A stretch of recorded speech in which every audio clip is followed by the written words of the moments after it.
Pronto, mais uma vez, boa tarde a todas e todos, quem vai estar assistindo a gente, né, no canal do curso Pedagogias.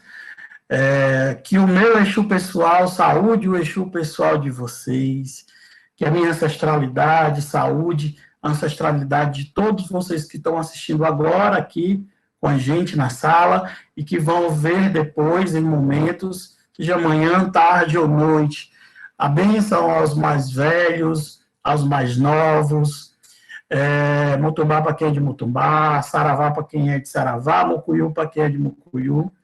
Que nós sejamos todos abençoados nessa tarde de trabalho e reposicionamento dos nossos saberes.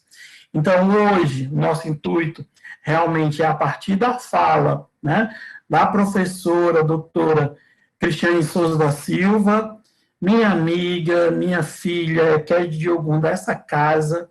E aí é interessante falar um pouco, né? Nós estudamos juntos no mestrado em educação da UFC, e ela começou, pela amizade, a frequentar o terreiro, né? O Ilha Xobala de aqui em Maracanaú. Estava em um momento difícil, eu disse, toma um bori, vamos equilibrar a cabeça para você continuar escrevendo bem, ser uma mulher de força, de Ogum. E aí ela tomou um bori e começou a frequentar a casa. Um belo dia, estava tendo uma saída de Iaô aqui, e aí a minha saudosa mãe usa que os nossos orixás a têm em um bom lugar, né? Ela já está no plano ancestral. Ela disse, o que que a Irá, por que a Irá chegou, né? Por que Xangô chegou aqui? Xangô disse, eu quero suspender o EQED, apontar um EQED.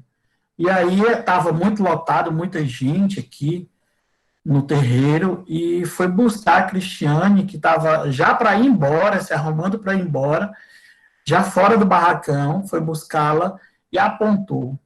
E anos depois, ela foi confirmada como Eked de Ogum, né? Eked de Airá, aqui toma conta do meu Airá, né? Ela tem um cargo assim importantíssimo e uma amiga assim que é fora do comum, tanto para minha pessoa como para todos os filhos e filhas desse terreiro. Então, uma pessoa muito querida que eu confio muito, principalmente para estar aqui dialogando com a gente, porque vem desenvolvendo um grande papel na luta antirracista aqui no estado do Ceará, no campo Jaguaribe, e, consequentemente, esse trabalho ele se ramifica, né, de uma forma até capilarizada mesmo, para todos os espaços onde tem IF aqui no estado do Ceará. Então, a Cris, ela é uma pessoa maravilhosa e eu a convidei, infelizmente ela não pode estar aqui nesse momento dialogando com a gente, mas ela traz um material que eu vou apresentar para vocês, e depois o Gino eu vai falar para a gente um pouco sobre o trabalho, o TCC dele, né? O trabalho de conclusão de curso que ele desenvolveu estudando a cozinha de santo, principalmente nos abrindo espaço para pensar a cozinha de santo, a cozinha de orixá, no ensino de ciências naturais, porque ele é formado em biologia, ciências biológicas, né? Então vamos lá, vamos dar uma assistida nesse vídeo da Cris e já já a gente retorna aqui para o debate. Tá bom?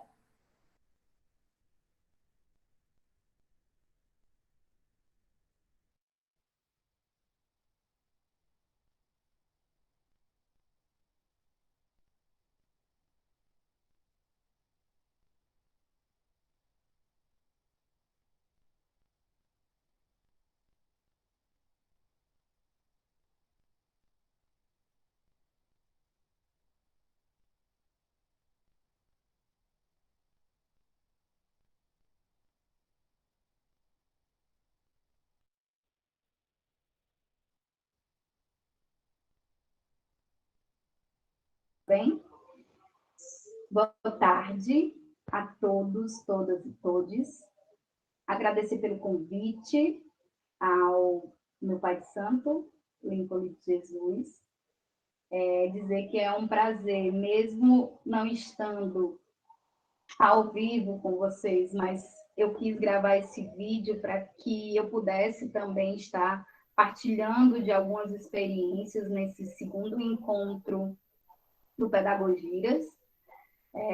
Então, a continuidade dessa discussão vai ficar a cargo do Ginoeldo Silva, que foi um ex-orientando meu e hoje um amigo e companheiro de trabalho, tá? Então, eu vou me apresentar, tanto espiritualmente quanto academicamente, para que a gente possa discutir um pouco, né, uns 10 minutinhos, em relação a caminhos para a desconstrução do racismo religioso no chão escolar. Eu sou a Ked Cristiane Diogum, sou filha do Babalorixá Lincoln Jesus, do Ile Axé Obá Oladeji. Sim, eu sou filha do babá, professor Lincoln Jesus, há mais ou menos mais de 10 anos.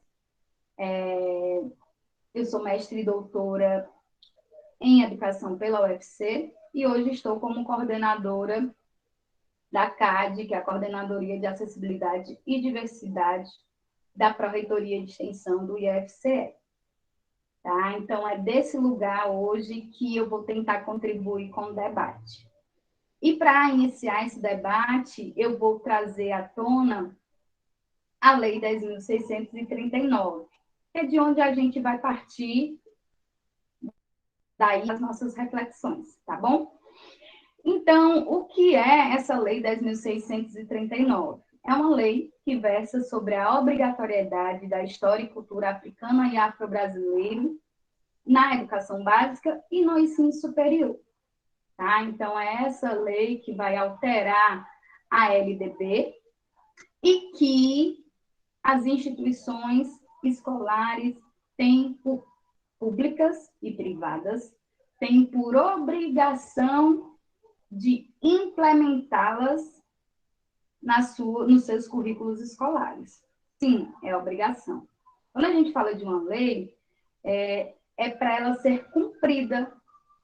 E não é isso, muitas vezes, que a gente vê com a Lei 10.639. Ainda há muita resistência na sua aplicabilidade, ainda há muita resistência por parte da gestão escolar, porque nossas instituições escolares, elas são alicerçadas pelo racismo e pelo mito da democracia racial. Ainda se tem essa falácia de dizer que todos somos iguais, enquanto na realidade isso só reforça, naturaliza e reproduz o racismo. Então é importante a gente dizer sim e desconstruir cotidianamente o mito da democracia racial nas nossas escolas, nas nossas instituições escolares, dentro e fora das escolas, assim como também no nosso terreiro. De entender que nós somos todos diferentes. E ainda bem que somos diferentes. Né? Então, a ideia é realmente fazer valer a Lei 10.639. Ora, se a Lei 10.639 está há quase mais de 18 anos em vigência, falando sobre esses conteúdos e cultura, quando eu trato da cultura, dentro dessa parte da cultura, eu posso abordar e devo abordar questões ligadas à religiosidade. Mas, como eu estou conversando aqui com vocês, há uma resistência de falar sobre a Lei 10.630, sobre esses conhecimentos. Imagine falar sobre religiosidade. Então, a resistência duplica, triplica. Ou seja, romper com as estruturas colonialistas e racistas da escola das universidades públicas e privadas é muito difícil. E é de muita resistência. Por isso que a gente está aqui. Porque esse curso também é de resistência. E de resistência. Para que os nossos filhos, né, não sofram por ter optado em professar um tipo de fé. É até desrespeitoso, né? Porque não se respeita a sua escolha. A sua escolha religiosa, ela não é respeitada. Olha que absurdo. Pelo contrário, ela é cotidianamente demonizada. E como é com a criança? E aí eu vou para a criança, porque ela muitas vezes não sabe se defender desse racismo religioso. Como é que ela vai se defender? E é uma pergunta para a gente pensar mesmo. O quanto é importante de falar sobre esse assunto, sobre religiosidade, nos espaços escolares. E nos nossos terreiros.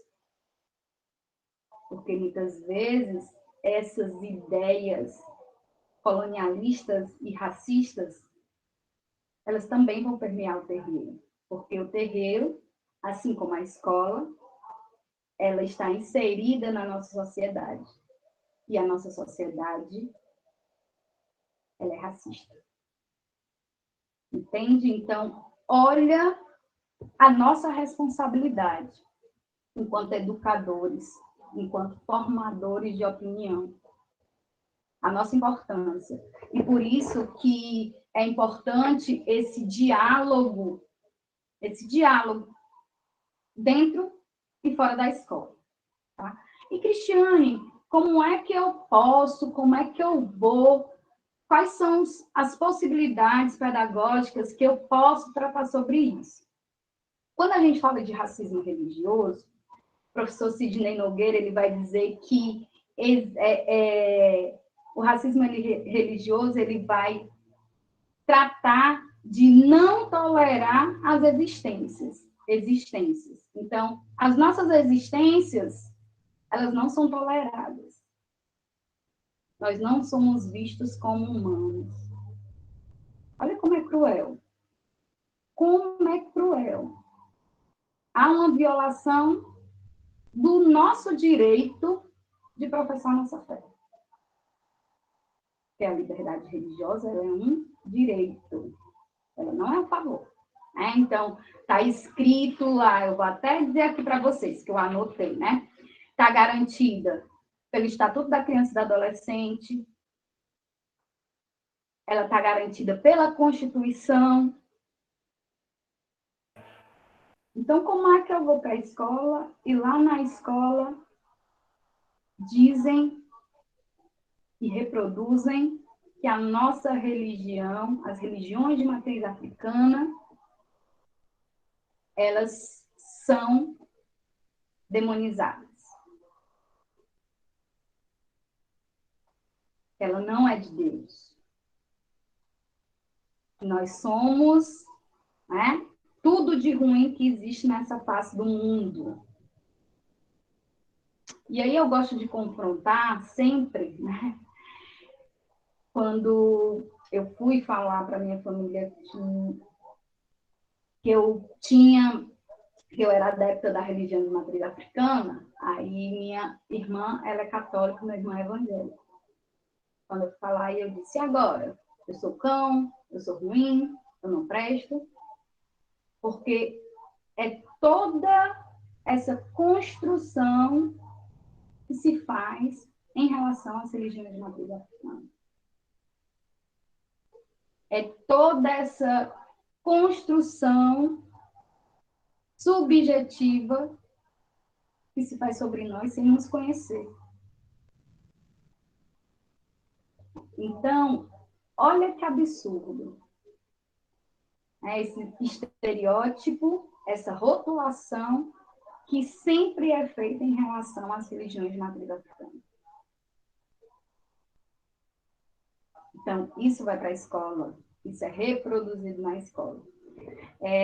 E nessa minha lida, né, nessa minha angústia de tentar implementar, de fato, fazer valer, de fato, a Lei 10.639, nós desenvolvemos lá no NEABI de Jaguaribe, que até então eu estava como coordenadora do NEABI, de lá de Jaguaribe, nós desenvolvemos um projeto chamado Identidade Negra.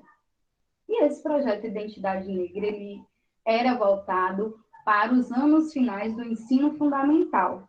Era um projeto de extensão, e nós íamos na escola semanalmente falar sobre a questão racial.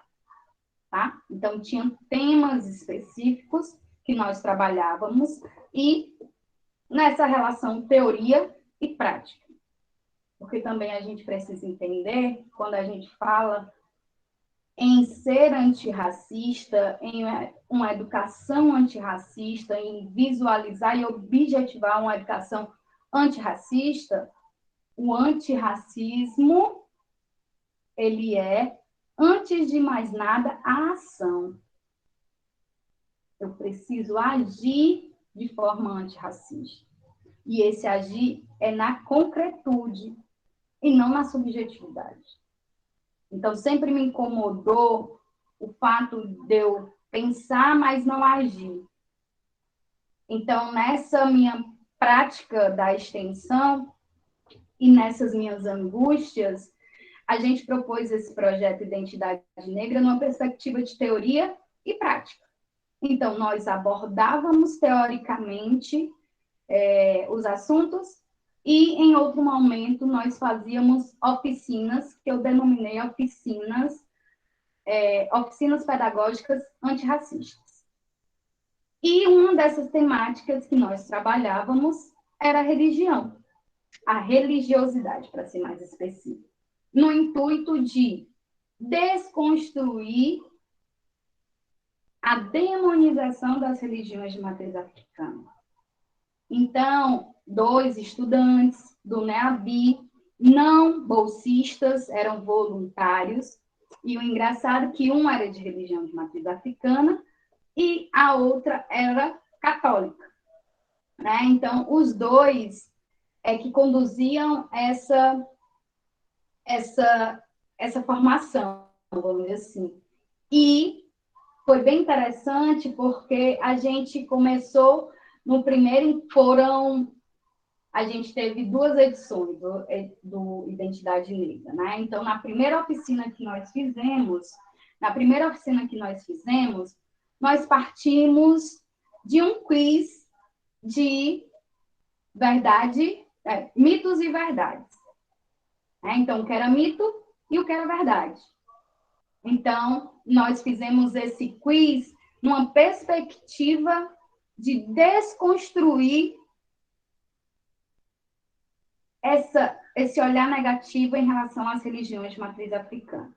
Então, nós, no quiz, tinham perguntas que macumba, o que é macumba? Mito ou verdade? Macumba é um instrumento. Exemplo. Aí eles diziam lá, mito ou verdade? Então, dá para a gente trabalhar nessa perspectiva de jogar e aprender. O quiz era feito no PowerPoint mesmo, certo? Eles fizeram uma explanação breve, porque o encontro era de 1 hora apenas, então a gente não ficava só na explanação teórica, então uns 20 minutos de explanação teórica, e depois vinha para essa avaliação da aprendizagem, para realmente ver se eles conseguiram entender o que a gente estava conseguindo passar, por isso que esse joguinho do quiz, nesse primeiro momento. No segundo momento, que foi a segunda oficina que nós fizemos, tínhamos perguntas de partida, e essas perguntas de partida, elas vinham na perspectiva de perguntar para eles o que eles entendiam por macumba. A gente usou esse nome por quê, Cris? Porque é um nome pejorativo que é usado para denominar as religiões de matriz africana. Então, a gente parte desse olhar negativo na tentativa de positivá-lo, tá? Então, a gente parte do que eles acreditam e pensam que seja verdade. E quando a gente fez essa pergunta, o que era macumba, eles anotavam no papel, né? Nesse papel. O que é macumba? O que vocês acham que seja macumba? Anotavam lá, tá? E aí a gente foi nessa desconstrução, tá? E aí falamos sobre macumba, falamos sobre as religiões de matriz africana, falamos das contribuições das religiões de matriz africana, falamos das indumentárias, existem religiões que no 13 de maio, né, nessa relação com Nossa Senhora de Fátima, também usa branco, e qual é o critério para não considerar um e não considerar o outro? Qual era o crime que se estava cometendo ao se usar branco nas religiões de matriz africana? Então, era esse paralelo, né, que a gente fazia sempre com essas religiões ditas predominantes. E foi bem bacana, porque a participação dos estudantes, ela era efetiva, né? Eles falavam sobre isso e diziam, eu não sabia, eu não sabia. Então, era muito, eu não sabia. E no final, a pergunta inicial foi, o que você acha sobre macumba? E no final, fizemos a mesma pergunta. No final da explanação, fizemos a mesma pergunta. O que era macumba? E, para nossa surpresa, né, eram outras respostas. Então, assim, foi uma experiência, né, duas experiências que eu estou relatando para vocês que foram super positivas, né? E a oficina que nós fizemos foi uma oficina de plantas medicinais. Por que a escolha de plantas medicinais? Porque o curso lá do IFCE de Jaguaribe, o curso superior é de Ciências Biológicas. Então, a gente pegou a disciplina de Botânica e fez esse casamento perfeito com as plantas medicinais e que a gente usa nas religiões de matriz africana, tá? Então, a gente fez a relação da folha com o orixá, tá? E que essas plantas ditas medicinais eram plantas também utilizadas no candomblé e tinha plantas específicas para cada orixá. Nessa tentativa, nós fomos também desconstruindo e dizendo que no nosso cotidiano existe sim a presença também das religiões de matriz africana, que não é muito distante, não é esse olhar de distanciamento que a gente tem, que ela está mais próxima da gente do que a gente imagina. Afinal, sem planta, não há orixá. Então, é algo que a gente, né, enquanto adepto das religiões de matriz africana, sabe da importância da natureza para com a nossa religião. E que muitas vezes a escola não sabe disso. Que muitas vezes nós precisamos levar essa informação para a escola. Porque a gente é natural, mas que para eles ainda não é natural. Então, nessa oficina, ela foi bem bacana, porque eles puderam colocar literalmente a mão na terra, nem a mão na massa, a mão na terra, de plantar. Nós fizemos uma horta vertical de plantas medicinais, né? Então, assim, essa horta vertical ficou para que eles pudessem cuidar dela durante o tempo que a gente não estava lá. Cris, como é que ficou? Eu não sei, porque veio a pandemia e a gente não pôde acompanhar, né? Mas, assim, em relação à experiência, a esse êxito da implementação desse conteúdo,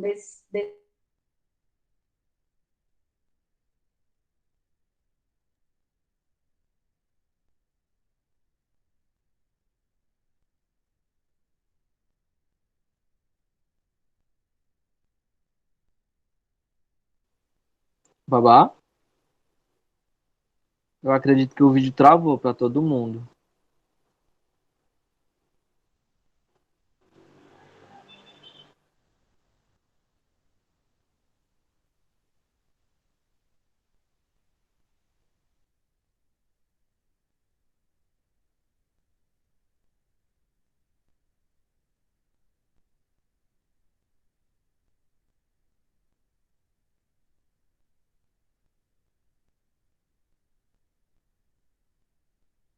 Babá, se você estiver falando, o seu mic tá desativado.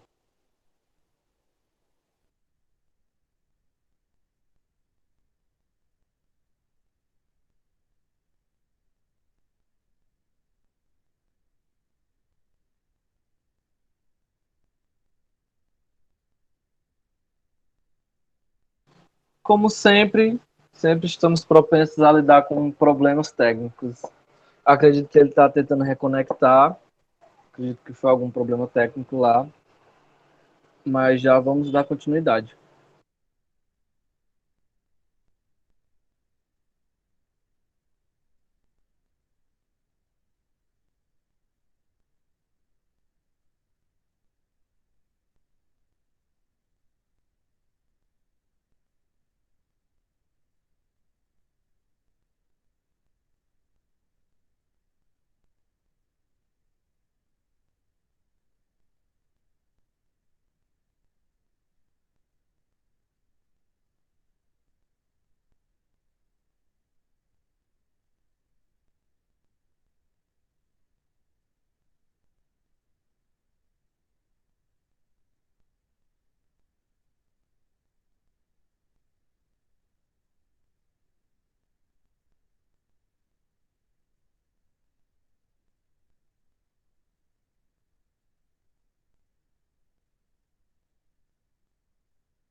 Gente, eu acredito que teve uma queda de energia na residência do professor, já que ele tinha reportado esse problema horas antes que aconteceu.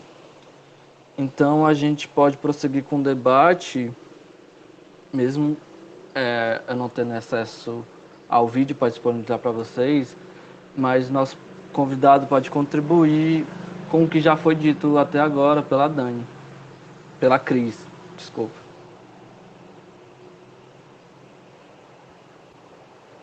Pronto, então, boa tarde mais uma vez a todos, todas e a todos, né? Eu vou começar aqui fazendo minha fala, falando um pouco sobre a minha experiência, né? De como foi minha contribuição nesse trabalho. Tá tudo chegando ok aí para vocês? Vocês estão Tá sim, conseguindo Tá tá ouvir sim. ok. direitinho? Ok. Pronto, então. Sim, Ouvir. o áudio tá. Pronto, então. Então, o meu trabalho, ele surgiu de uma pesquisa, né? De entender como a educação antirracista ela estava pautada nos currículos, né? Porque até então a gente entende a ciência, né, como uma ciência eurocêntrica, uma ciência branca, e que dificulta muito os processos educativos, principalmente na educação pública, né? Quando se diz respeito à educação pública, porque a gente não tem um ensino religioso voltado para as religiões de matriz africana. Nosso ensino religioso na educação, né, no ensino médio, no ensino fundamental, é mais voltado para entender a gnose por trás de outras religiões, né? Como no caso do catolicismo, no caso do evangélico mesmo, né, propriamente dito. E aí a gente ficou nessa preocupação de entender, né, de como se trabalhar essa ciência dentro dos currículos de ciência e biologia. E o trabalho, ele partiu, né, do título Axé AG1, um olhar sobre a comida de santo e ensino de ciências, entender, como eu já falei antes, né, a cozinha de santo como um espaço onde a gente pode sim fazer ciência, como a gente pode contribuir dentro desse espaço, né, e levar esse chão não só para o chão do terreiro, né, levar também para o ambiente escolar, para dentro da escola, para que as pessoas elas consigam não só ver, mas se sensibilizar com tudo isso que elas possam ver e entender que a religião ela não deve ser demonizada, né, a religião de matriz africana de forma nenhuma, ela deve ser algo para se demonizar. E aí Pinheiro e Rosa vai abordar sobre a Lei 10.639 e vai falar que a lei ela é importante principalmente para assegurar que as escolas elas discutam a história dos nossos ancestrais africanos. E a partir dessa ótica, né, que é apresentada pelo colonizador, a gente descoloniza esses currículos, né, que são muito engessados, como a gente sabe até hoje, né. E aí o trabalho ele surge, né, dessa hipótese, né, a pergunta principal do trabalho é como nas aulas de ciências e biologia, no ensino médio, por meio da culinária de terreiro, nós podemos trabalhar essa lei. Então, essa desconstrução, ela surge a partir dessa pergunta. E foram anos de pesquisa dentro do nosso núcleo, né, do NEABI aqui no campus de Jaguaribe, a gente discutindo, a gente debatendo, a gente sempre buscando conhecimentos, né, acerca desse assunto para que a gente conseguisse chegar a esse trabalho, né, a toda essa construção. Então foi um trabalho árduo, né, por outrora, que foi muito assim apedrejado também, né, porque as pessoas elas demonizam, né, e a mãe sempre vai ser vista como algo ruim, a comida de terreiro, né, é algo pior ainda, então entender tudo isso é um processo muito difícil, né? E aí, trazendo esse outro olhar da culinária e cultura de matriz africana para dentro da ciência, a gente tem a ciência que não é vista como mais ciência, né? Porque se a gente parar para pensar, essa ciência tradicional, regionalista que a gente tem, né? O regionalismo, multiculturalismo, né? Dentro do nosso estado, a gente tem os benzedores, a gente tem as pessoas que fazem chá, a gente tem as pessoas que fazem garrafada. Tudo isso se pauta na ciência, porque querendo ou não, se a gente for entender esse lado, essa ciência também ela parte de dentro da cozinha dos terreiros de santo, né? Ela já é uma construção dos nossos ancestrais, os mais antigos, que vem se dando até os dias atuais. Então, é muito importante que a gente possa fortificar esses conhecimentos, né, dentro da educação, pautando essa educação antirracista, para que a gente possa se fortalecer, principalmente nas estruturas da educação do nosso país, no enfrentamento do racismo. E aí, dando continuidade, né, a gente começa aqui com algumas indagações, né, por que a existência de uma ciência eurocêntrica e não cogitamos a possibilidade da existência de uma ciência antirracista, né? A nossa ciência até então é, como eu disse, né, uma ciência eurocêntrica, é uma ciência branca. Se a gente pensar assim, né, se a gente cogitar a possibilidade, como entendemos a ciência, como nós vemos a ciência hoje, nós vamos ver um cientista branco, um cientista velho, um cientista dentro do laboratório, né, e nós não entendemos outros espaços como espaços que possam sim vir a contribuir com a ciência. Então, o nosso objetivo era tirar o foco do laboratório, né, porque todas as aulas de ciências, quando não é a parte teórica, a prática, né, já é dentro do laboratório, e entender a cozinha das escolas como um laboratório também formal, onde a ciência ela pode ser vista a religião, né, a partir da contribuição da ação para as ações étnico-raciais, pautadas dentro das religiões de matriz africana. E aí essa resistência, né, da ciência, essa resistência e essa perpetuação, ela se dá, como eu já falei, né, de modo mais regional, nesses fazeres que são presentes no nosso dia a dia, né, das pessoas que fazem chás, xaropes, benzedores, enfim. Essa pesquisa, né, que a gente utilizou nesse trabalho, ela foi uma revisão literária e ela levou em consideração a defasagem de conteúdos que a gente sempre via nesses pesquisadores que eu vou citar agora, né, em Cavalero, Souza, Silva, Gomes, Pinheiro e Rosa, Regis Basílio, que era justamente sobre essa forma de condução, o engessamento dos currículos e os profissionais da área da ciência nos cursos de licenciatura que não buscavam outros meios de lidar com essa ciência, né, de uma forma diferente, que pudesse trazer as religiões de matriz africana aqui para dentro. E aí a nossa preocupação foi essa, né, trabalhar dentro da escola essa questão mais racial, mais voltada para o ensino pro ensino da ciência, né, para o ensino da culinária e cultura africana, voltadas principalmente para esse campo da culinária. Aí todo esse procedimento metodológico, ele se dá a partir das sequências didáticas, né, essas sequências didáticas, explicando melhor para vocês, né, elas vêm contribuir com os currículos de ciência e elas são divididas em conteúdos, né, que é o conteúdo que você pega do livro didático, o tema base, os objetivos, os recursos imateriais e o tempo, né. Então, essas sequências didáticas, elas são divididas em dois momentos, né, planejamento de aula e a sequência didática propriamente dita, que é o que a gente vai colocar em prática. E depois vem o conteúdo programático, né? Dentro do conteúdo programático você traz a discussão, né? Que são os diálogos, as dúvidas, os questionamentos, que são abordados, né? Dentro dessa parte introdutória. A metodologia, que é todo esse processo de construção de aulas, como é que você vai fazer esse processo de construção de aulas pensando na ciência, pensando na biologia. As questões étnico-raciais, que aí, no meu caso, né, como eu trabalho no currículo, são as questões de culinária afro-brasileira. Então, essa abordagem, ela já é uma abordagem sobre esses conhecimentos, acerca da temática proposta. Então, trazendo mais ou menos assim, eu vou pegar um tema específico do livro e vou unir a uma comida de santo e a sua importância. Então, ali já se dá um processo de construção de entender a cozinha também como um lugar que se faz ciência. E a proposta de avaliação. Só fazendo uma observação desses conteúdos programáticos, né?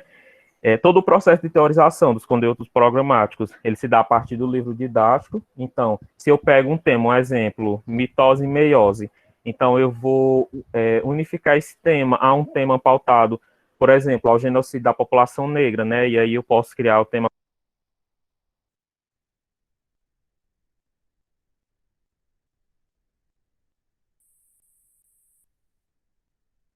Gineudo, desculpa, mas você desligou seu mic, eu acho. Nervosismo, é a primeira vez que eu estou apresentando o trabalho assim, né? Um pouco nervoso mesmo, mas vai dar certo. Então, aí dentro, né, dentro desse processo de teorização, vão ser introduzidos alguns conceitos e esses processos que versam sobre ciência, cultura, culinária e a Lei 10.639. Não é simplesmente só falar a ciência propriamente dita, a ciência é isso, a ciência é aquilo. Não, a gente unificar a ciência e a religião e entender essa gnose por trás da religião e que a gente pode estar levando para a sala de aula, para a gente estar desmistificando e para que as pessoas elas parem de demonizar as religiões de cultura de matriz africana, né? E aí a gente parte também para a abordagem prática, né? Na abordagem prática, que já é a construção.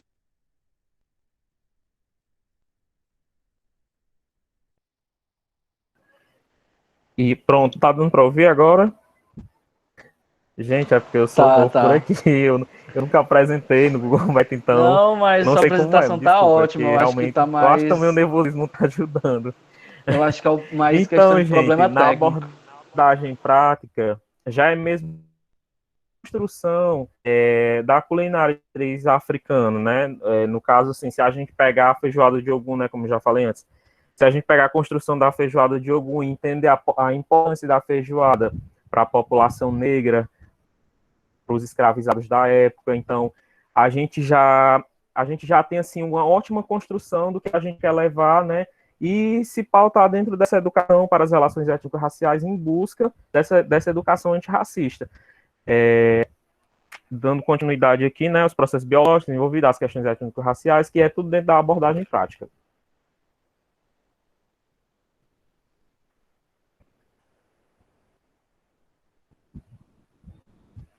Tá ok.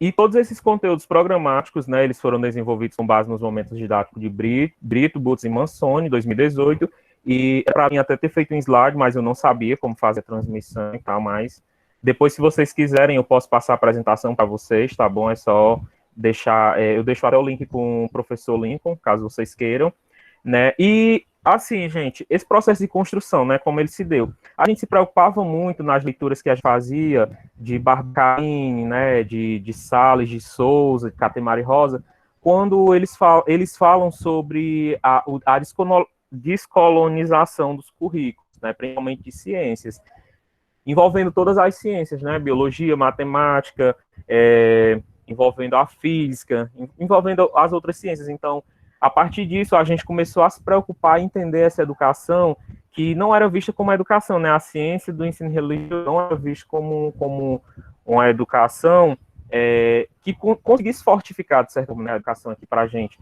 E aqui nas escolas da nossa cidade, a gente tinha esse grande problema, porque os professores daqui, eles diziam que não iriam fazer a aplicabilidade do projeto de Identidade Negra, não iriam fazer a aplicabilidade de assuntos voltados para a educação antirracista ou para a educação das relações étnico-raciais, porque falava de macumba, porque falava de terreiro, né? E muitos dos professores das ciências eram evangélicos. E até que a gente conseguisse desconstruir tudo isso, a gente teve que preparar um projeto de extensão, né? Um programa onde era voltado para os professores do ensino médio e do ensino fundamental. A gente teve que levar várias coisas para desmistificar isso que eles tinham acerca da educação antirracista, porque eles achavam que a educação antirracista era mesmo só para falar sobre religião, sobre macumba, sobre terreiro, e aí se deu essa preocupação. Então, a partir do projeto de Identidade Negra, aqui na cidade de Jaguari, a implementação do projeto, nós tivemos outra visão, né, e foi uma desconstrução totalmente diferente. E aos poucos, a educação ela foi mudando, o projeto ele foi tendo reconhecimento, foi dando voz, né, às pessoas silenciadas, né, até que a gente fazia uma exposição a partir disso, que era o Voz Silenciado, todos os alunos pretos, né, da escola, o que era muito interessante, foi feito uma exposição fotográfica com todos eles, com os adeptos de religiões de matriz africana, foi algo bem interessante. E partindo dessa preocupação, surgiram vários trabalhos dentro do nosso núcleo, né, que não só o meu é mais voltado mesmo para a cultura de terreiro, entender a ciência, né, da cozinha de terreiro e a não demonização das nossas culturas, e outros trabalhos são voltados para a aplicabilidade das ervas medicinais, né, da medicina natural, dentre outros aí, né, dentre outros trabalhos que foram publicados no Artefatos, foram publicados também nos encontros que tiveram em Alagoas e na Bahia, Salvador, 2018, 2019, né, ano passado não teve encontro, que seria em São Paulo, e aí a gente começou a construir, né, eu sou o ex-orientando da professora Cristiane, como ela falou, porém ela ainda me orienta muito para mestrado, né, porque eu quero levar esse projeto mais adiante, esse trabalho, e essas foram minhas contribuições, né, espero, assim, poder ter deixado alguma coisa clara, e vai ficar aberto aqui também para discussão, claro, né, para perguntas. E eu queria deixar aqui para vocês, né, um trecho de uma parte que eu acho muito interessante sobre o que a Cristiane fala, né, e ela pauta na educação antirracista. É preciso romper com a lógica eurocêntrica e epistemológica historicamente pautada na valorização ocidental, desvalorizando atribuições do currículo que não contempla a questão racial e a diversidade étnico-racial nas diversas áreas acadêmicas, ou seja, né, a gente pensar para além da academia.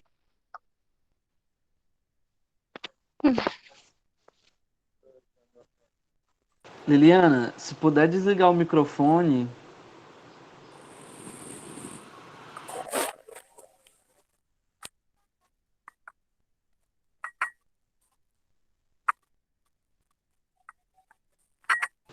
Liliane Parra. Olha que nuance. Poderia desligar o microfone só enquanto termina a fala? Eu acho que alguém vai ter que desligar por ela não tá vendo. Vou tentar desligar, que eu acho que eu não sei se eu consigo. Quem abriu a chamada pode desligar mesmo. Foi o Vavá que abriu a sala.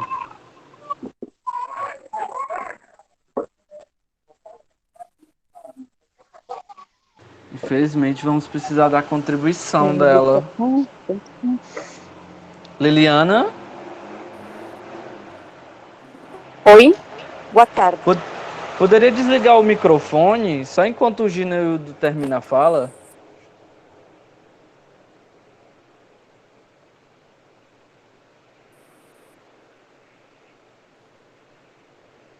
Pronto. Desculpe. Pode prosseguir. Não, tudo bem.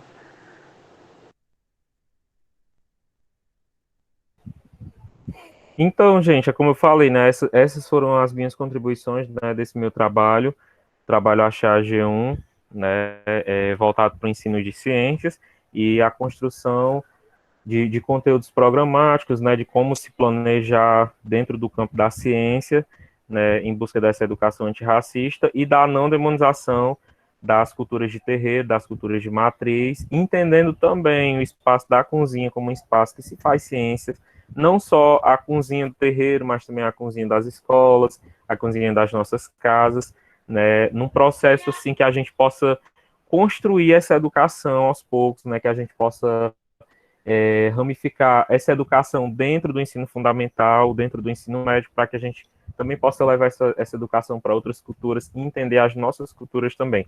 A multiculturalidade, o nosso regionalismo, né, conhecer as nossas tradições, entender as particularidades de cada pessoa e se construir, né, se construir dentro do nosso espaço, procurando sempre a nossa identidade e nunca buscando,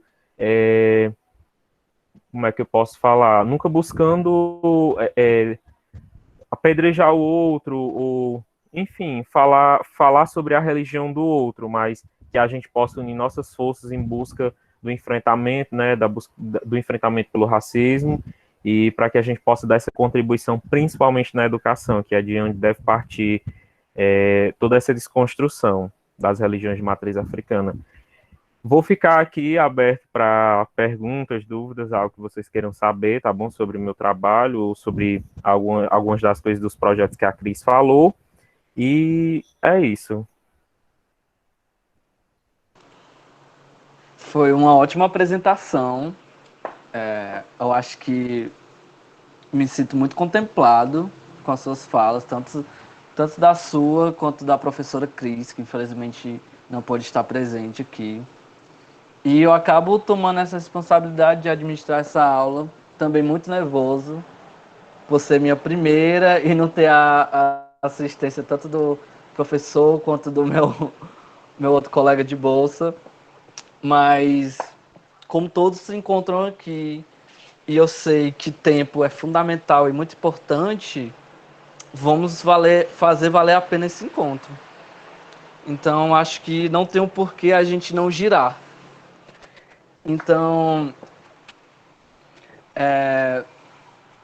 exatamente como a Cris, você muito bem apontou, e a gente tinha discutido isso no encontro anterior, sobre como as instituições ainda elas são enraizadas pelo colonialismo e como isso reflete até os dias atuais, tendo em vista que a escola ela trabalha nesse saber epistêmico europeu, eurocêntrico, demonizando e silenciando. Porque às vezes a gente tenta refletir, mas nunca vi uma professora ou professor dizendo que não poderia usar branco, que você me xingando por ser macumbeiro, ou porque eu frequentava algum terreiro. Mas o racismo religioso vai para além disso. Ele também se encontra no silenciamento. Que a professora ou a professora podem acabar não falando, tendo essa ação direta racista, mas elas podem fazer isso de forma subjetiva, silenciando essas falas, essas narrativas, essas histórias, trazendo em contraponto a isso uma narrativa eurocêntrica, cristão, e não dá espaço para essas outras falas, que continuam silenciadas, que continuam sendo demonizadas. Enfim, se alguém tiver alguma pergunta ou contribuição para o diálogo, por favor, faça. A gente está aberto. Por favor. Boa tarde a todos e todas. A bênção, né, aos mais velhos babalorixás que estão presentes, aos meus irmãos de santo, mesmo que não sejam da mesma casa, né, mas somos dessa grande família de orixá. Eu achei muito interessante a apresentação do Gineudo e da Cris, porque, inclusive, ontem eu estava conversando com o Lincoln, pedindo alguns referenciais teóricos dele a respeito do ensino de ciências, né? Que valorizasse, na verdade, que utilize os saberes ancestrais, né? De terreiro, os saberes da população negra dentro do ensino de ciências, por se conectar justamente com a minha proposta de pesquisa, né? Do mestrado. E aí eu tenho uma pergunta, na verdade, um pedido, né, para o Gineudo, se ele pode descrever para a gente uma das atividades que foi realizada, né, dentro foi uma sequência didática, né, que vocês aplicaram com os estudantes, né? E aí eu queria que ele descrevesse uma das atividades que foi desenvolvida, para a gente ter uma ideia mais ou menos de como foi, quais foram os objetivos lá da atividade. Eu acho muito interessante essa troca de experiências, né, de educação antirracista através desses saberes. Gente, só para dizer, antes dele falar que eu voltei. A gente viu que estou chegando aqui. Eu voltei, faltou energia, fiquei louco, fui até lá fora. E aí aqui é área rural, o celular não pega, é complicado, viu? Então, é só internet mesmo, e voltou. Se eu cair de novo, se me tombarem, você já sabe que foi a energia que faltou outra vez, tá bom?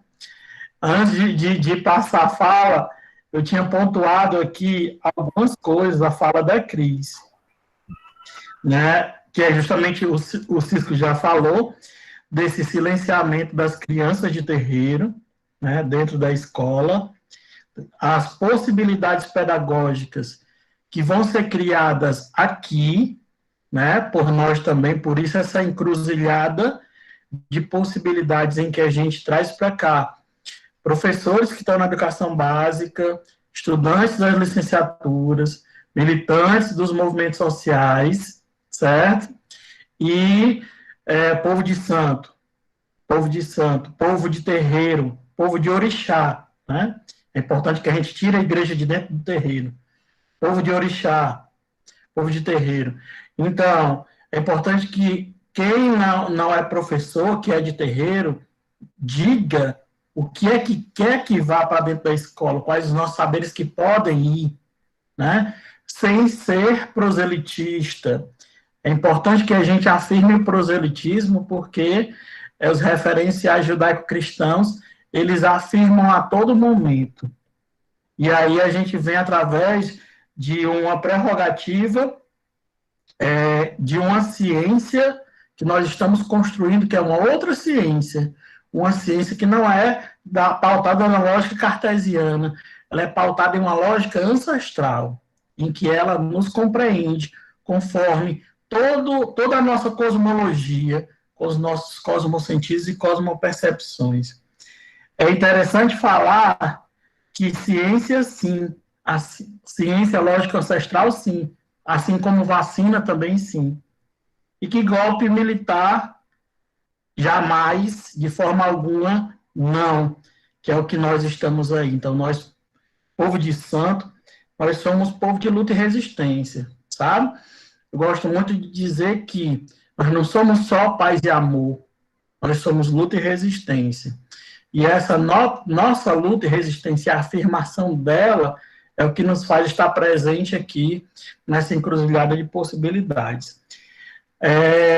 Infelizmente, eu perdi a fala do nosso colega, né? Eu estava só vendo as pessoas elogiando no chat aqui.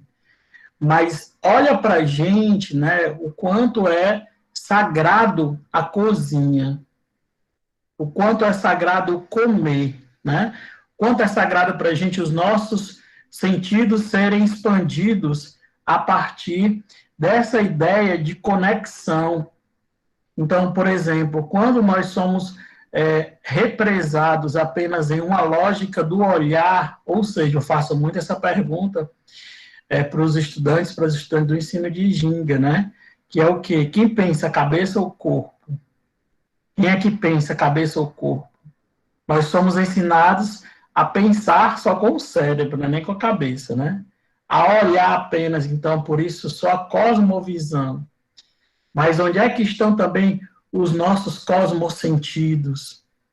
As nossas cosmopercepções, que são alargadas e expandidas dentro do terreiro, que são potencializadas. Então, quando eu estou querendo dizer isso, o que eu estou querendo dizer?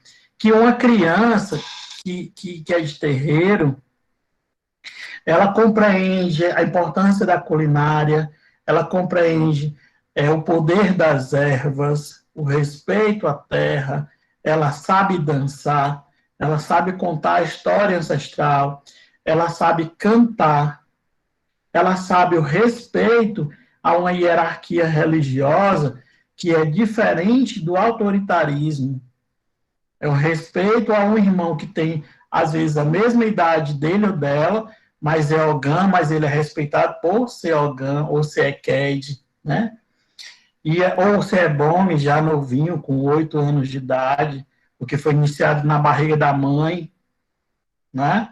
Então, a gente sabe, né, o quanto a escola ela ainda é cruel com a gente. Então, hoje, quando a Cris vem falando nesse projeto, né, e o nosso colega traz a sua apresentação hoje, com base em um TCC, que é uma pesquisa que vai se expandir, porque ele vai sim, com a força de Ogum, fazer mestrado, ele vai sim expandir a sua pesquisa e seus horizontes, né? Nós estamos querendo e precisando que todos vocês cheguem à universidade, ao mestrado e doutorado, ao caminho de professores universitários, professoras, de pesquisadores, de pesquisadoras, de EQEDs, de Ogãs, de Babalorixá, né? Nós estamos precisando disso. Ou não, se não quiser ser, que seja um professor que compreende o significado, né, dessa maldade que se chama racismo, que é o mal planetário, e o significado, a partir daqui, da reeducação que vai dar em um contexto antirracista, tanto para a sua família, como para os seus filhos e filhas, como para os seus estudantes. Então, por exemplo, nós precisamos de uma relação de uma praxis outra, né? De uma relação teoria e prática outra, de uma relação teoria e prática como foi apontado no projeto, como foi apontado na pesquisa dele, e tantas outras pesquisas que nós desenvolvemos, Nós precisamos de uma praxis pedagógica, exuística, professores e professoras. Nós precisamos rever nossa praxis. Nós precisamos rever nosso caminho, né? Então, por exemplo, o Neto está fazendo a pesquisa em ensino de ciências. Neto, não tem material, não tem quase material em ensino de ciências, a gente tem que produzir. Ensino de etnomatemática, não tem, a gente tem que produzir. Ah, tem fulano de tal que pesquisa, tem ciclano que pesquisa, mas ainda é pouco. Nós temos que criar possibilidades de levar todo esse cenário, sabe por quê? Porque quando a gente está falando dos nossos conhecimentos ancestrais, nós estamos falando de conhecimentos que eles são orgânicos e ancestrais. A escola vê apenas os conhecimentos de forma disciplinar. Por que tem a dificuldade de trabalhar? Se eu puder falar no grupo do WhatsApp, que eu estou aqui liberando já a entrada do povo, que quiser voltar, pode voltar, viu? Por favor. Nós precisamos hoje avançar em uma perspectiva orgânica e ancestral, não mais interdisciplinar apenas. Não mais interdisciplinar apenas. Não dá conta da gente. Né? Não dá conta da gente. Eu estou só terminando. Para que a gente, para passar a fala para vocês. Então, o quanto de conhecimento, né? O quanto de conhecimento está presente dentro da sala de aula e nós ainda não estamos ou somos sensíveis para dialogar com eles, porque as crianças de terreiro estão dentro das nossas salas de aula. Estão dentro das nossas salas de aula. Então, nós precisamos hoje tentar compreender que eu estava fazendo uma pesquisa nas minhas lives para justamente ver, escutar, perceber, entender a fala dos convidados que eu chamei, e ele diz assim, eu disse, como é que nós vamos levar Exu para a escola? E um convidado, o Tom, aqui do Ceará, da SEDUC, ele diz assim, Exu já está dentro da escola. Exu já está dentro da sala de aula. Os nossos conhecimentos, eles já estão lá dentro da sala de aula. Como é que nós vamos apenas percebê-los? E aí é justamente esse processo de descolonização que nós precisamos fazer com o nosso corpo, com a nossa mente, com as nossas epistemologias. Tem alguém que levantou a mão. Tá,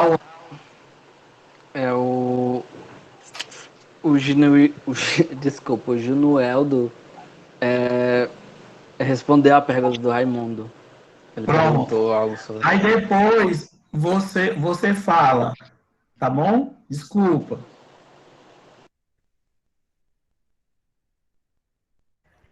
Gente, tá tudo ok aí, mais uma vez? Tá dando pra ouvir bem? Ok, dá pra ouvir.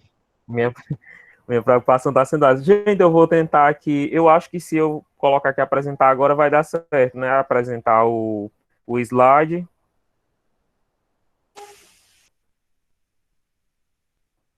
Dá certo? Não é? Alguém que me indica? Dá certo, arrasa. Apresenta. Pronto, vou tentar aqui.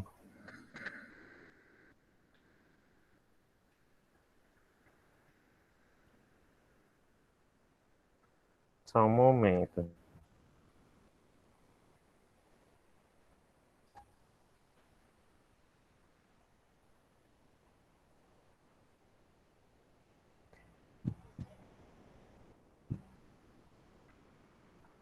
Vocês estão conseguindo ver, né? Daí tá dando certo.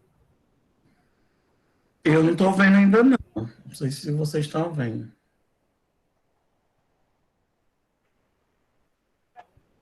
Peraí. Aqui tá pedindo até para parar de partilhar. É porque você, depois que partilhar, você vai ter que abrir lá aonde você está. Pronto, agora vai dar certo. Pronto, agora deu. Apareceu? Sim. Só aumenta. Pronto, gente, ó. Tá baixo o volume? Não, só coloca no modo apresentação para poder ver o slide completo na tela toda. Gente, Dê um F5. Gente, um dia eu tô perdido. F5. F5. F5.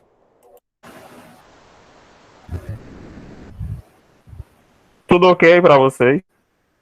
Não, acho que ele não vai conseguir porque o Google Meet agora ele tá com esse problema de aumentar o PowerPoint. Se fosse pelo Google Apresentações, aí não ia ter problema nenhum de aumentar a tela, mas agora sim parece que eles não Mas tá é mais só botar a aceitando. apresentação de slide que você consegue também.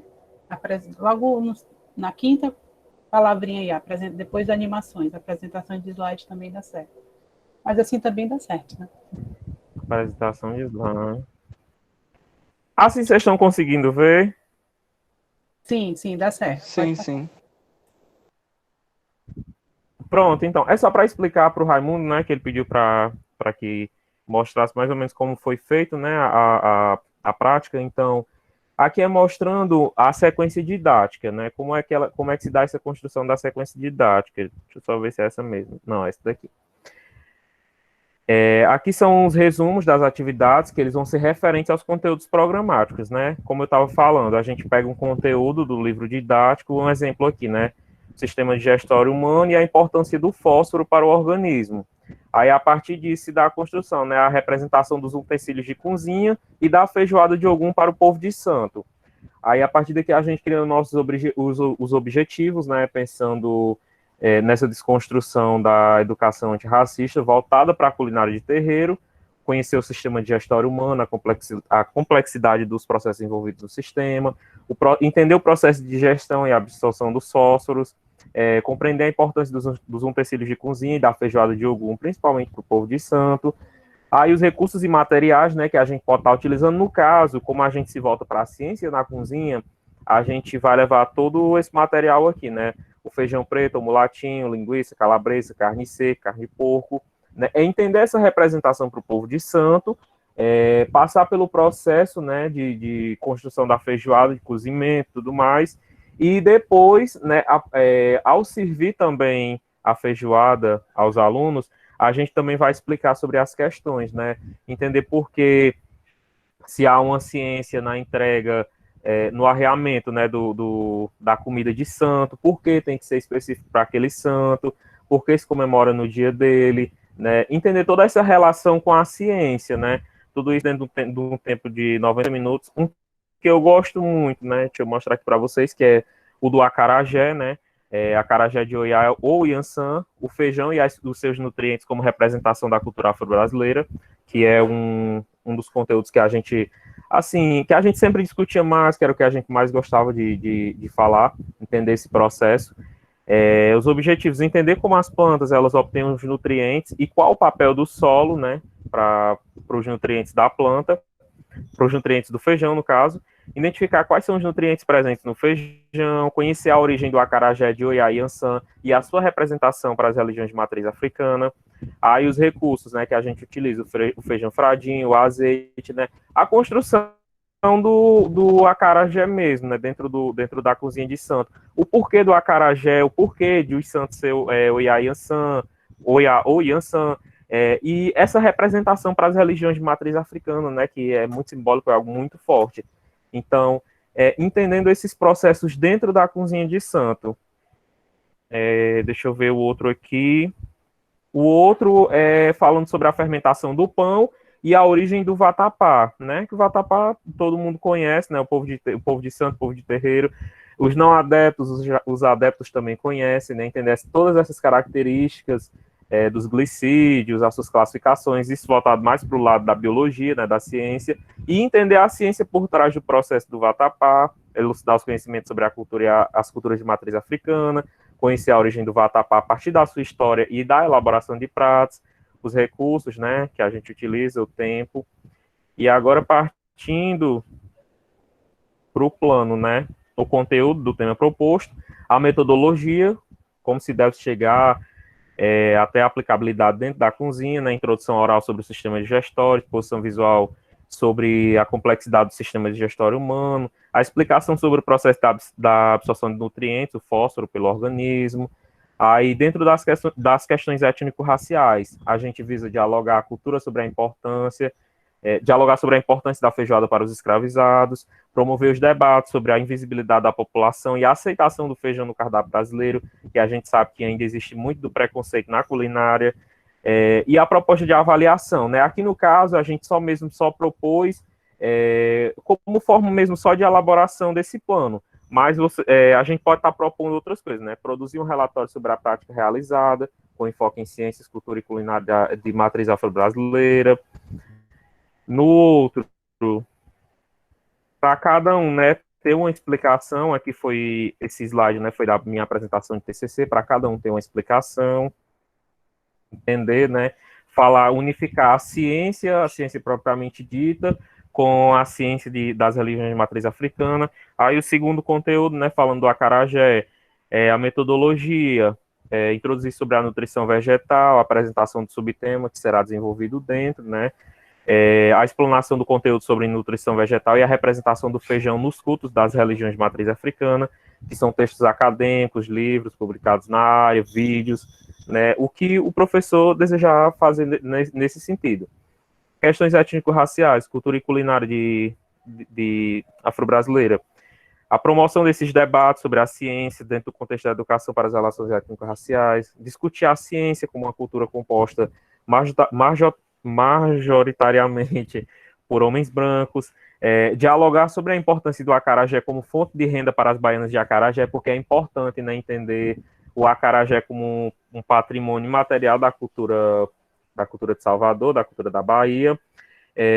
A proposta de avaliação, pesquisar sobre a origem do feijão e como era cultivado, assistir e resumir documentários e vídeos sobre a culinária africana e afro-brasileira. Enfim, esse era basicamente o trabalho que a gente desenvolveu, né? Não deu tempo de ter uma aplicabilidade desse trabalho, só que outrora a gente já havia aplicado em outra bolsa que a gente trabalhava, que era o PIBID, quando a gente trabalhava ciência na cozinha. Então, eu sempre levava sobre culinária de santo, para dentro da sala de aula, para a cozinha mesmo da escola. Foi um projeto que super deu certo, a escola abraçou muito bem, né? E principalmente assim, quando partiu para o lado da religião, porque aos poucos a gente pôde desmistificar a religião para o que eles demonizavam. A gente aos poucos foi conversando, foi dialogando, foi entendendo, foi passando conhecimentos, e aí a escola ela se sentiu pertencente também, não adepta, mas pertencente às religiões de matriz africana, e de certa forma ela conseguiu abraçar.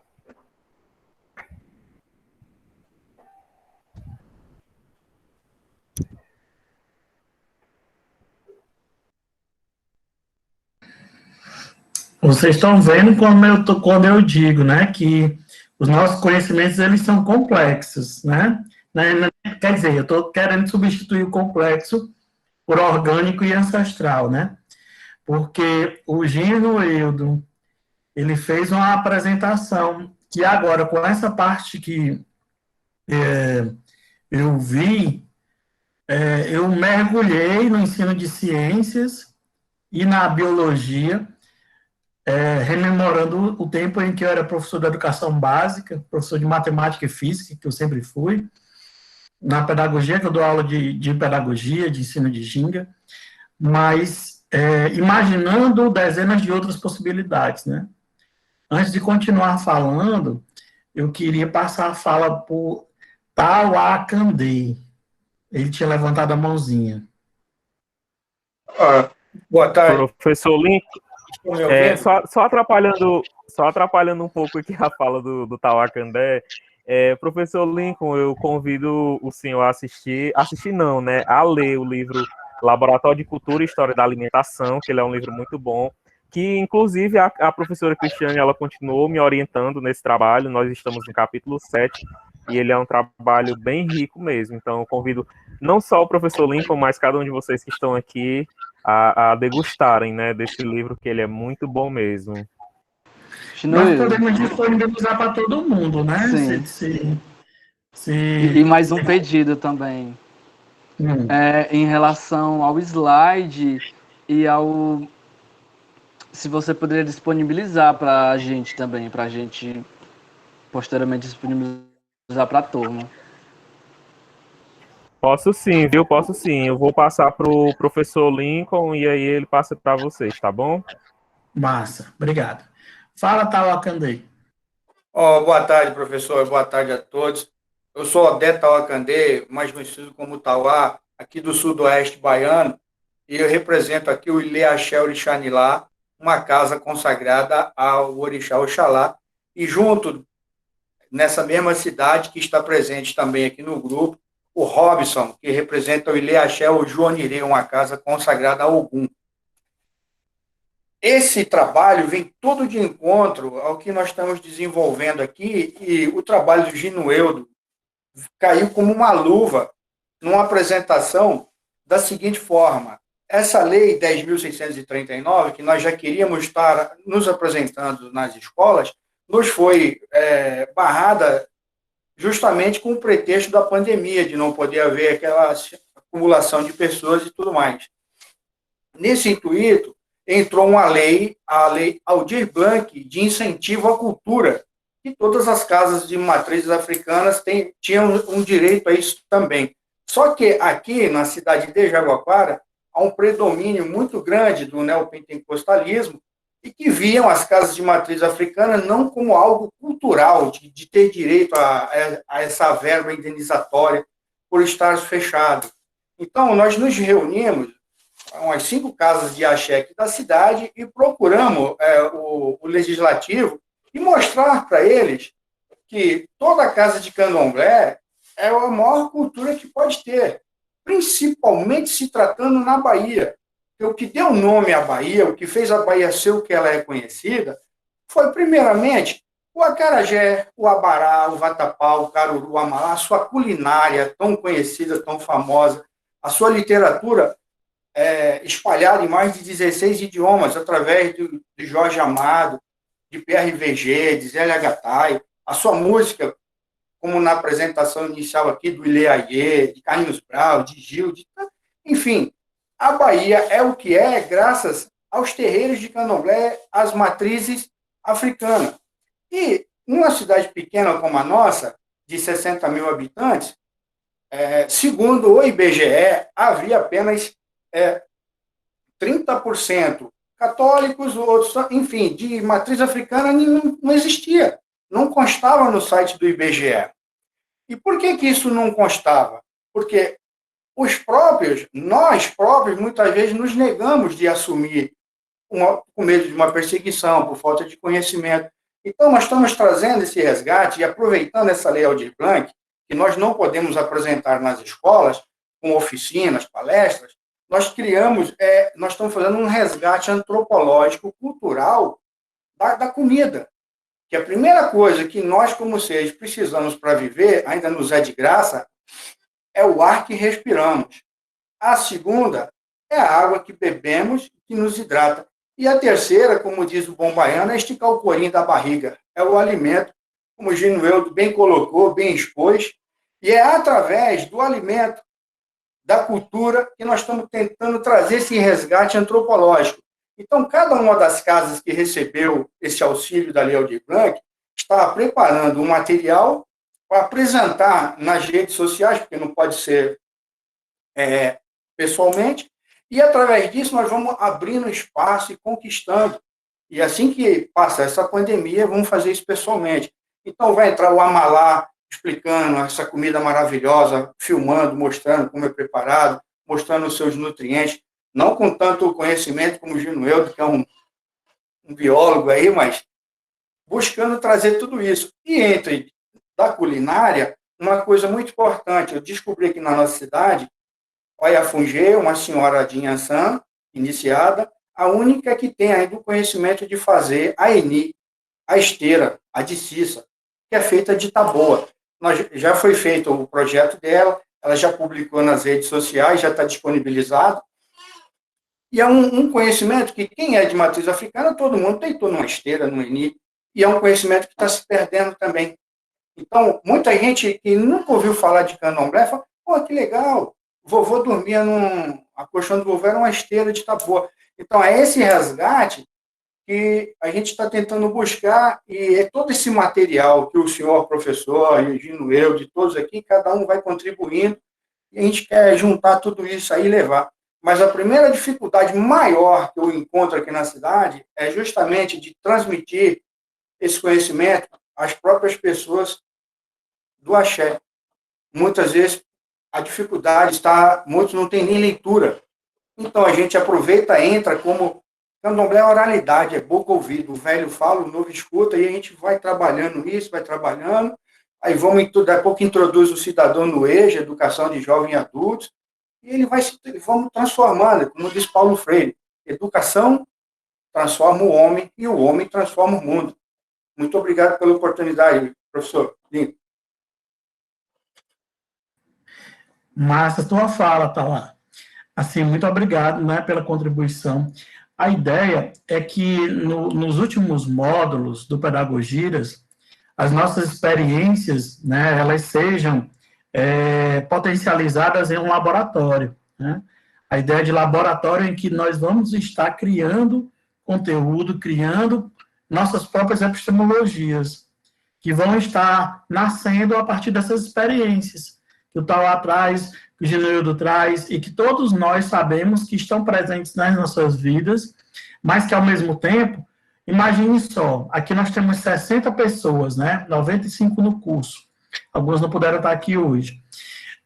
Se cada um trouxer uma forma de implementar a lei, são 95.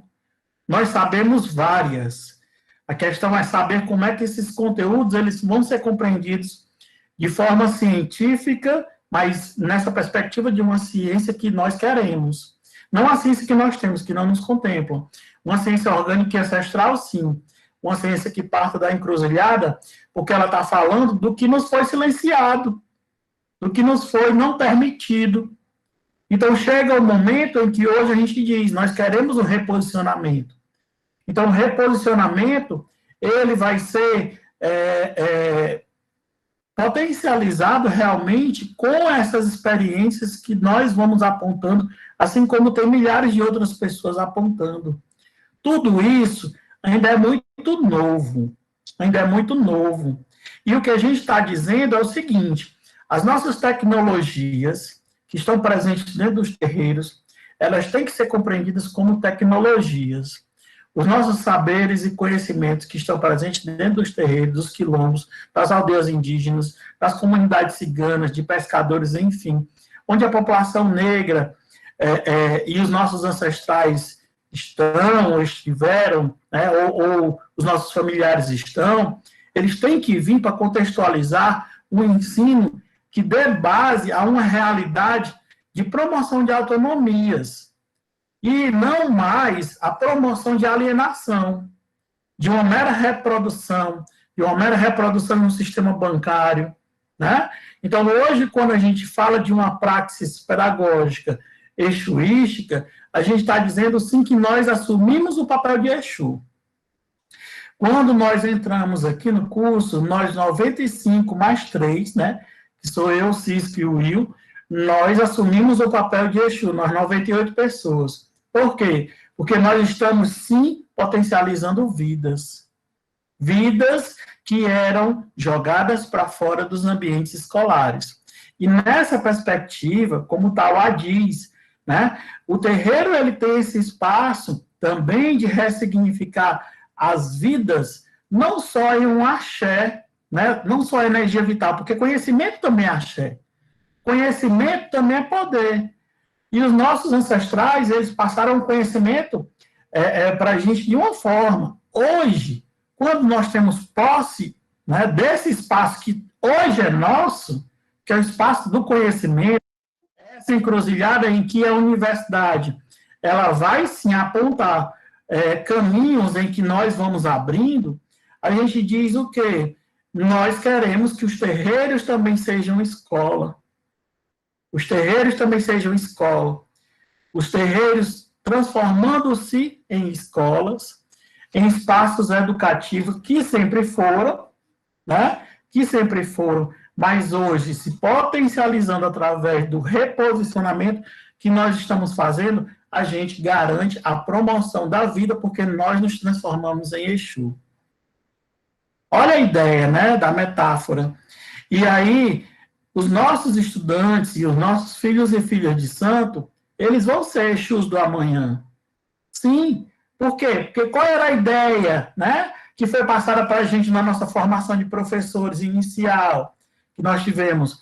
O aluno vai reproduzir, ele vai se tornar um multiplicador. Gente, acabou. Tirou por terra essa ideia de reprodutor. Não! Nós não queremos que os nossos filhos eles sejam meros reprodutores de um sistema alienatório, doentio e predatório da natureza. Nós queremos, sim, que os nossos filhos eles sejam agentes, Exus, na transformação de uma base civilizatória. Nós, povo de terreiro, nós estamos preocupados com o projeto de sociedade que nós estejamos contemplados. Mas nós estamos preocupados também com o modelo de desenvolvimento. Nós, povo de terreiro, que chegamos aos ambientes acadêmicos, ou que estamos na universidade, está na hora da gente reposicionar os modelos de sociedade que nos fazem passar fome. Que nos fazem passar... Quem é de terreiro sabe o que eu estou falando. Quantas pessoas não chegam batendo na porta da casa de vocês, dizendo, pai, eu não tenho o que comer. Pai, eu preciso de uma cesta básica. Pai, me deu uma galinha do orô, um pedaço de bode. Eu não tenho o que comer para levar para os meus filhos. Então, chega um momento hoje em que o nosso papel é dizer que qual é o modelo de desenvolvimento que nós queremos. Tá lá, parabéns, é políticas públicas, sim, é políticas públicas, sim, que nós queremos. Mas qual é o modelo de desenvolvimento em um âmbito micro e no âmbito macro, né? Porque não adianta hoje eu entender que eu vou só lutar por políticas públicas lá, na sociedade lá fora, se os meus filhos aqui estão passando fome, né? A minha saudosa mãe Ilza, ela tinha, assim, na base de 10 casas de filhos de santo, 10 famílias, que ela sustentava com o trabalho do terreiro. Então, por exemplo, ela ia para a Ceasa dia de segunda-feira, ela trazia a feira de fruta e verdura para essas 10 famílias. Mas, como é que hoje a gente transforma os nossos terreiros também em espaços agroprodutivos, né? Porque são espaços verdes, nós temos espaço para produzir.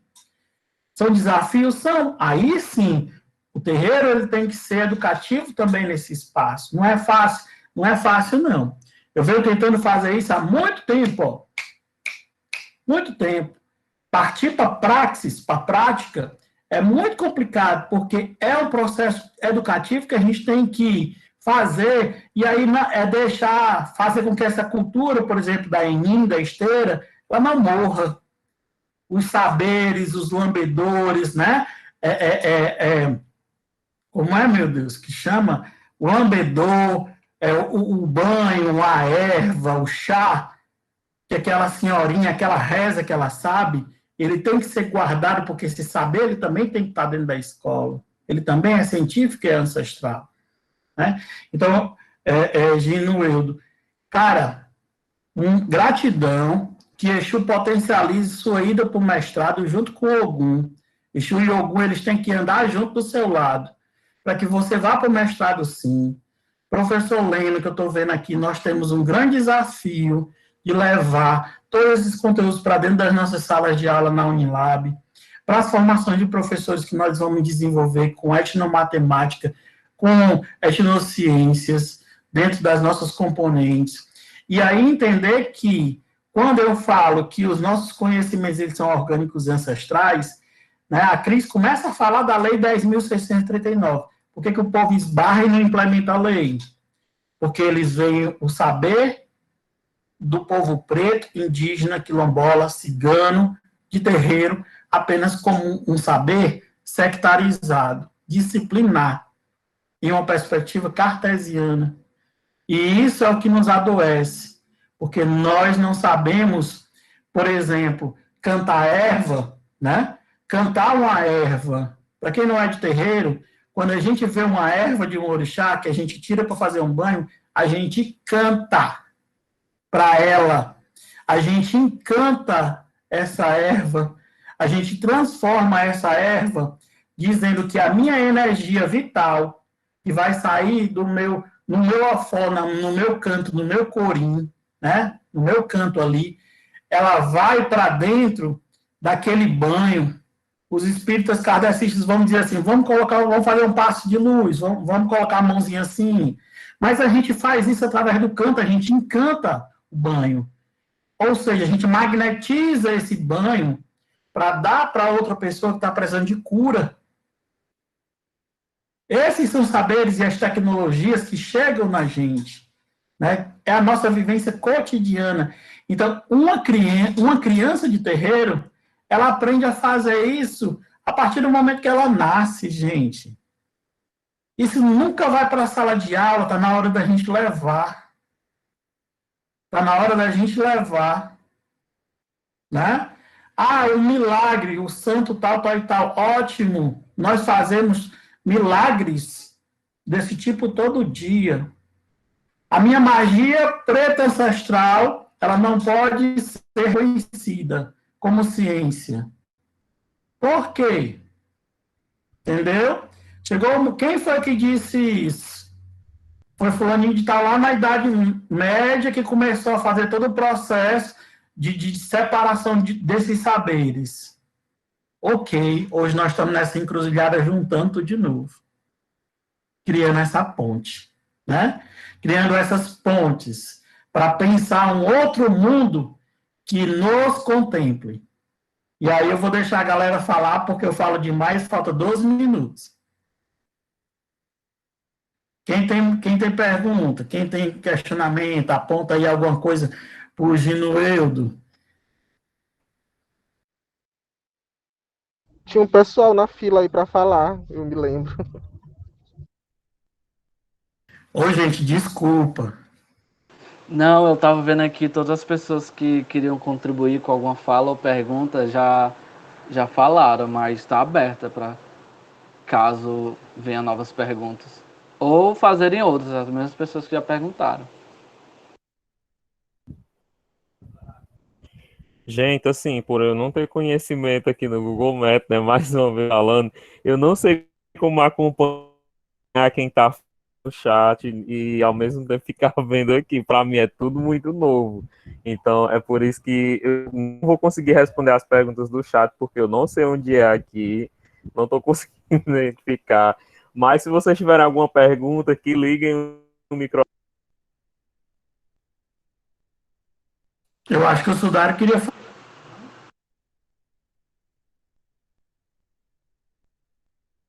É uma pergunta, né? Sim, porque primeiro agradecer, né? Boa tarde a todas e todos. Não sei se o áudio tá indo tranquilo aí, porque tá tendo também sim. algumas quedas de energia por conta da chuva, né? Mas assim, primeiro agradecer pela explanação, né? E aí, tipo, teve uma coisa que me chamou muita atenção, é sobre essa questão da discussão da alimentação, né? E aí eu gostaria de saber, porque assim, questões relacionadas, né, que daria para conversar de uma maneira conjunta sobre essa discussão, né?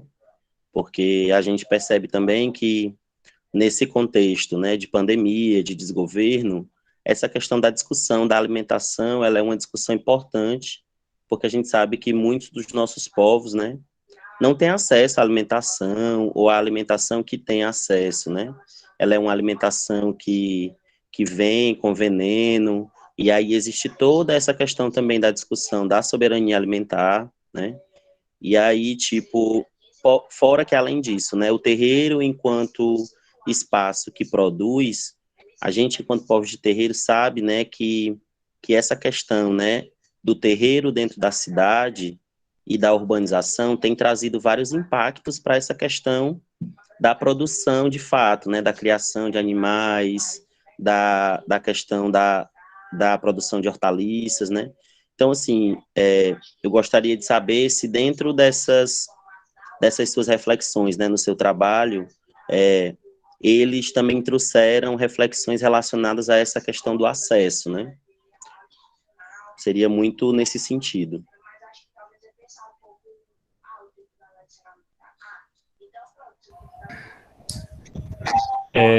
Essa pergunta para mim, né? É, pra ti, viu? Então, sim, sim. Quando a gente fala sobre a culinária de santo, né, entender a cozinha como entender o laboratório, né, como um espaço que se faz ciência, entender o laboratório como uma cozinha de santo, a gente pensa principalmente nos nossos, né, porque a gente sabe da dificuldade que de se ter uma boa alimentação, né, principalmente para quem é de comunidade, né, partes mais periféricas, são várias as situações, então a gente pensa no todo. É claro que quando a gente está pensando nessa situação, vamos fazer os fazeres científicos dentro da cozinha, entender a cozinha como laboratório, mas como é que a gente vai pensar no outro? Então, a gente pensa no outro a partir do sentido de levar essas contribuições, né? Você pode estar trazendo isso, você não tem, mas eu posso lhe ajudar. Então, é sempre pensando no todo, né? Pensar na alimentação das outras pessoas, né? Dentro do projeto, existiam muitos dos alunos que eles eram, assim, como é que eu posso dizer? Que para eles era difícil, né, o acesso da questão da alimentação. Então, o que a gente tinha lá de alimentação que sobrava, tanto de material, né, o que não foi preparado, ou até mesmo o que já estava pronto, muitos deles já levavam, né. A gente pensava sobre a questão não de se ter uma boa alimentação, mas na questão de também poder ajudar aqueles que não tinham, né, que era várias das situações que a gente passava, que eles relatavam para a gente, né, de estar comendo naquele momento, mas os familiares em casa não tinham, então era de certa forma, uma forma de a gente conseguir dar acesso, né, essas pessoas, de assessorar nesse sentido de levar essa alimentação também, de dar essa alimentação, né, para que eles pudessem também levar para dentro das suas casas. Mas sim, sempre pensando no todo, sempre pensando na alimentação como algo acessível para todo mundo, né, principalmente para os nossos. E Ginoildo, acho que também quebra até aquela questão do padrão, né, do que é considerado alimentação saudável, dentro desse padrão do aceitável, que é saudável e o que não é, né? Porque muita gente considera, né, porque a comida, qualquer comida ela pode ser considerada saudável ou não a partir da quantidade que você ingere, né? Tudo em excesso pode fazer muito mal. E aí as pessoas recriminam muito, né? Porque a feijoada é muito gordurosa, muito isso, muito aquilo. Tem coisas que não são saudáveis, mas é uma comida muito tradicional nossa e é uma comida. Inclusive, eu vi um colega que compartilhou recentemente, falando, ele é químico, né? Compartilhando sobre o ferro, né, na feijoada. Tem aquela tradição de colocar um prego dentro. As pessoas falam, né, que é para melhorar o ferro, né? Aí ele estava falando mitos ou verdades. Aí a partir disso ele contou a história da feijoada, né? Falou sobre as pessoas, onde que se iniciou essa tradição da feijoada. E ele quebrou esse mito de que precisa colocar um prego dentro da feijoada para liberar o ferro, né? Para combater a anemia e tal. Aí ele explicou que basta espremer, né, uma laranja, colocar a laranja dentro da feijoada. Ele explicou todo o processo químico, mas ele fez todo esse apanhado histórico. Então, como o Lincoln falou mais cedo, essa ciência ela já está dentro da escola, já está no cotidiano, basta a gente perceber e tentar conectar ela, né, com os nossos saberes de religião de matriz africana. Até porque é um grande desafio, principalmente assim, por exemplo, para mim, eu fui uma pessoa que eu era evangélico, e a minha mente, acho que ainda está muito, apesar de já ter muitos anos que eu não sou, né? Ainda está muito colonizada, e eu acho que não é só a minha, a mente a mentalidade brasileira mesmo. Muito colonizada, e a gente consegue perceber as coisas mais muito lineares ainda. O meu grande desafio mesmo é tentar romper com essa linearidade, né? Com essa questão muito cartesiana da ciência e perceber que as coisas são muito circulares, né? Que elas giram, que elas voltam, vão e vêm, então é um caminho de muitas possibilidades. Professor Leno, queria falar e depois a Veríssima, aí a gente encerra, tá? Ok. O som tá ok? Tá dando pra ouvir legal? Tá sim. Perfeito, né? Então, pessoal, obrigado, né? Obrigado pelas provocações, né? E parabéns, Gino, pela apresentação, né? Pelas ideias e pela ousadia, né? Então, a gente fica muito feliz de saber que isso está acontecendo, né? Que vai acontecer cada vez mais, como o Lincoln lhe apontou, eu acho que é um caminho que não tem volta e, ao mesmo tempo, que traz novos desafios, né? Então, para falar da formação de professor, e aí é uma pergunta, né, que eu gostaria de deixar, é como nós integraríamos, né, até reconhecendo na fala do professor Lincoln, o quanto que é importante o lugar e a corporeidade das pessoas nessa concepção, nessa proposta, é como a gente vai conseguir trazer, dentro do contexto brasileiro, no nosso contexto particular, né, essas práticas para as pessoas que já estão tão condicionadas a tudo encarar, ou tudo receber numa perspectiva doutrinária, né? Porque existe aí um espaço entre o conhecimento e a doutrinação, que eventualmente a gente vai ter que ter realmente muita qualidade nessa discussão, porque aquilo que pretendem fazer com a população brasileira via instituição escolar, ou apesar dela, né, é o que fortemente vão querer acusar e vão querer diminuir a riqueza dessa proposta pedagógica por conta dessa intolerância que está tão impregnada na nossa sociedade. Então, eu gostaria de deixar como pergunta para refletir mesmo, e até mesmo como ponto a considerar, de como esses elementos eles vão poder participar na dinâmica de formação de professores, de relação institucional, porque nós temos nesse debate, né, escola, terreiros, universidades, movimentos sociais, ou seja, toda uma riqueza institucional que necessariamente vai precisar enfrentar os desafios da intolerância desse tempo que a gente está vivendo. Então, eu gostaria de deixar essa reflexão, que ao mesmo tempo é uma pergunta, né? Se vocês podem trazer alguns elementos que possam até colocar outras provocações em cima disso. Então, eu agradeço aí a fala, parabéns pelo curso. Veríssima. Veríssima. Veríssima, você está entre nós. Tá bom. Consegui ligar o microfone. Pronto. Então, gente, boa tarde. Olha, foi excelente a aula de hoje, foi maravilhosa, assim, me senti extremamente contemplada, mas o que eu quero não é fazer nenhuma pergunta, não. Eu quero deixar aqui registrado, em relação ao que falou, né, dessa questão alimentar, da nossa responsabilidade enquanto educadores e povos de terreiro, né, com essa questão dos nossos e dos que nos cercam, que nos rodeiam, né, e que têm essa dificuldade alimentar. Uma coisa que muito me aborrece, eu não consigo entender, não sei de onde saiu essa ideia e necessito de uma justificativa, né?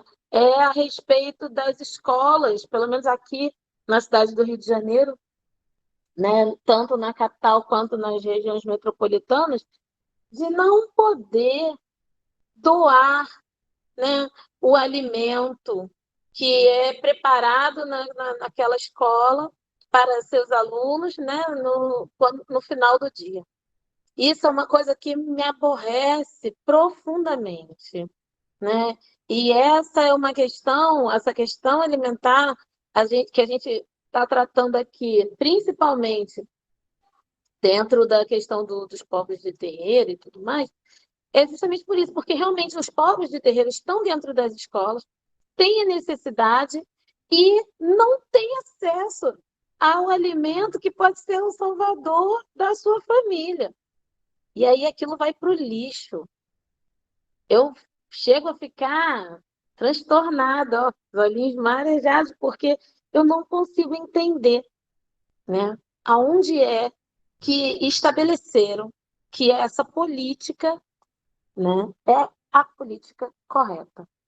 Quando foi que disseram, em que momento estabeleceram que o correto era: nós vamos pegar esse alimento que foi preparado hoje, que está todo fresquinho, todo bonitinho, sobrou, joga fora, porque isso pode fazer mal para essa criança depois, a gente não sabe. Gente, isso é um crime, né? Isso é um crime. Então, o nosso povo sofre. E aí, dentro das nossas casas, né, dentro da nossa comunidade, a gente tenta ajudar. A gente sabe que dentro das escolas, muitas das crianças só têm aquela alimentação no dia, né? A gente tenta ajudar, a gente tenta fazer mais, mas é impressionante, né? E eu fico muito feliz em saber que fora, né, daqui, desse centro grande urbano louco, né, e cheio de conceituações surreais que não fazem absolutamente bem nenhum a ninguém, porque os conceitos que são estabelecidos aqui é tudo para piorar, tudo para maltratar a pessoa, para massacrar cada vez mais, né? Então eu fico muito feliz em saber que quando a gente que está aqui olha para quem está aí longe, do outro lado, está fazendo a coisa certa, a coisa bonita, pelo menos pelo menos não, estão pensando corretamente como deve ser e agindo da forma ideal, eu fico muito feliz, tá? Então, eu só queria agradecer e deixar esse ponto, né? Porque realmente o que foi dito, é preciso levar isso para dentro das universidades com a fala que o povo dá, com a fala real, como é de verdade, e não realmente só com as teorias impostas por pessoas que vivem ao largo da nossa realidade. Ok? Gratidão por tudo. Obrigado, gente. Vocês viram aqui na minha câmera a participação especial do gatinho que está doente, o Tranca-Rua. Ele está dodói e está aqui comigo. É um desafio, né? É um desafio. Leno, quando nós estamos nessa encruzilhada do conhecimento, acho que a gente já está provocando esse impacto.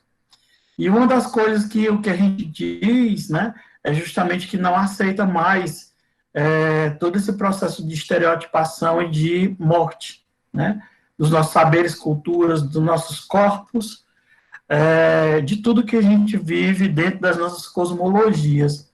Então, é uma cobrança. Nós temos, como a Cris disse, nós temos duas leis, né, a 10.000 e a 11.000. Elas têm que ser implementadas.